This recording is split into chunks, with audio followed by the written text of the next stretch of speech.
So now for a much briefer part 2, I think it might help to give some space to question what a theory is, since we'll be talking about theories and models for that matter throughout the semester. Again, this might be old news for some of you, but again, I'm hoping to raise more questions at the beginning of the semester so that you are feeling comfortable to question everything else that I'm putting in front of you this semester. So, differences between theories and models. Theories they look different from one to the next, but the purpose is to interrelate concepts, definitions, and propositions that present a systematic view of events or situations by specifying relations among variables in order to explain and predict the events of situations. So it's essentially a theory can be looked at as a roadmap, spelling out for you how things go together to best explain and predict particular events and situations. So it's twofold. To explain anything, you think about the theory of relativity. It explains a lot of things and helps us predict even more. If we think about particular health-related theories like the health belief model, it helps us describe points that influence behavior and behavior change, and therefore predict and create hypotheses about what will work and what won't work in terms of health promotion. As I mentioned in class last week, very briefly, theories are a lot of things and they are to be questioned. So theories generally are very broad, oftentimes abstract, because they're leaving room to be as encompassing as they can of many different factors explaining any particular phenomenon or behavior or event. They're designed to be supported or disproved. A lot of times research is actually theory-based, and therefore it is either working to support or chip away at a particular theory for it to grow and evolve to match new, maybe otherwise unforeseen circumstances. Theories are, however, always developed in a social and cultural and political and historical context. And they always reflect the theorists. So the pictures on the side, the one on the bottom is Freud.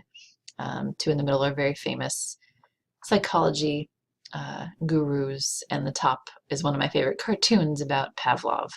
A lot of the theories, as I mentioned in class, that have been used as a foundation to create new theories or models specific to behavior change or health promotion and the like, are rooted in some of these gentlemen's work. And although they made major contributions, you can see a similar pattern. They're all generally white older men, and therefore of various time periods, and therefore represent the social, cultural, historical context that those men were living within. And so it's important to think about that. Also, most experimentation or research, for an evolved term compared to experimentation on people, has been limited to particular groups of folks. I think of lots of health-related issues that have cropped up recently with particular medications only being tried and tested in randomized clinical trials on white middle-class populations, and not accounting for the differences and nuances physically, culturally, and the like with other groups. So when you're thinking about theories, recognize what they are, and also feel free to question and poke and prod, because there are flaws, because we have evolved from the early 1900s quite substantially. Theories, formal or informal, influences a lot of different things, from policy to practice to research, and we can loop back through all of those. Practice often influences research. Research, we hope, sometimes influences practice, all of which can influence policy. However, I have certainly witnessed myself, and I think we can look to a lot of the big public policies, don't seem to be founded on much of anything, let alone formal theories. So theories are important. They certainly play a role, even though I'm asking you to question them. But I also caution you to think about the influence they have. So if the theory, the foundation, is wrong or insufficient or outdated, it will similarly influence policy, practice, and research. There are 3 criteria for theory that everybody who's putting one together or is functioning from one aim to accommodate. So a theory needs to be logical and show consistency in not generating contradictory findings. So like I mentioned just a minute ago, a lot of people get busy trying to disprove theory. A theory actually gains more credit when it cannot be disproved, as you might imagine. Also, a theory aims for parsimony. It looks at a large scope of applicability with a fewest number of concepts. So if you have a theory that is too complex, it won't be utilized, and therefore we can't really try it out or test it in any real scientific manner. So if you can explain the most with the fewest concepts, you're in better business, and often we'll see that theory take off because it fits more situations and is easily understood. Certainly plausibility plays a role in any theory. How well does it actually fit with existing knowledge? Again, like I mentioned before, some of the theories I think of, I always think of, it's not necessarily a theory by stretch, but the idea that women's uterus, the definition of hysteria is that a uterus would actually move around the body and cause a woman to react in particular ways. If you were to say that in these times now, it wouldn't move much past an idea, let alone evolve into a theory that helps us to treat or not treat women and their reproductive parts. So some of the bigger questions that we'll be asking in this class will relate to some of these big questions asked of a theory. Can we study human behavior objectively? Theory helps us to ask particular questions.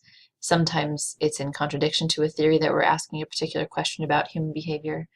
But there are questions you should ask of every theory or perspective or model. And I ask you to keep this short list next to you when you're looking at different theories and models that we'll be talking about throughout the semester. Always ask, what are its underpinnings? Where did it come from? Who was its author? How was it tested? What are its limitations and strengths? Is it in line with the tenets of public health? Oftentimes we're borrowing theories from other disciplines, and we're borrowing theories from other disciplines that are significantly dated. Some of those do certainly hold tried and true, but the question should always remain, does it fit? Does it hold true with the mission and purpose of public health? And arguably most importantly, how does it apply? We can talk in theory all day long. In fact, it's often easier to do that than talk about real life issues or confront them in any real way within the community or in policy or in research. So please keep these questions nearby when we're talking about other theories and models. Models are different from theories in that they draw from multiple theories and help to explain and understand a specific problem in a specific setting. Theories, like I mentioned earlier, alongside those pictures of all those gentlemen, are broad and aim to be as encompassing as possible. A model is different in that it gets very specific very quickly. Models are certainly informed by theories and empirical evidence, and they help us also to define certain pieces of a particular puzzle and predict. However, they are much more specific and finite than any theory would be. A lot of common theories and models, you've probably heard of these before, we'll talk at great length about all of them. In public health, health belief model, social learning theory, social cognitive theory, theory of reasoned action. There are many more on this list that I could have added. These are just some of the few. But when you think about how these things are structured, when you think of a model, you might apply some tenets of a health belief model and social cognitive theory to map out or draw out, quite literally, how you see these concepts coming together or how they don't. So you can think of a model essentially as a subset and often an illustration of multiple theories. I'm going to keep this one brief because my last one was lengthy, but another thing for you to chew on. We'll be talking about models and theories. I want you to always remember they are not interchangeable terms. They are parts of one another, but they certainly are not synonymous. So please think to yourselves and add this to questions if you'd like for your discussion board. What are the benefits of a model over a theory? And what are the drawbacks to creating and using a model? We often think of models and sketches that we see in many research papers and public health materials. And I don't want you to swallow them hook, line, and sinker. I would like for you to question or think about what cautionary tales should come along with using a particular model of any sort. So thanks for listening. If you have any questions, feel free to email me. Otherwise, I will see you in class.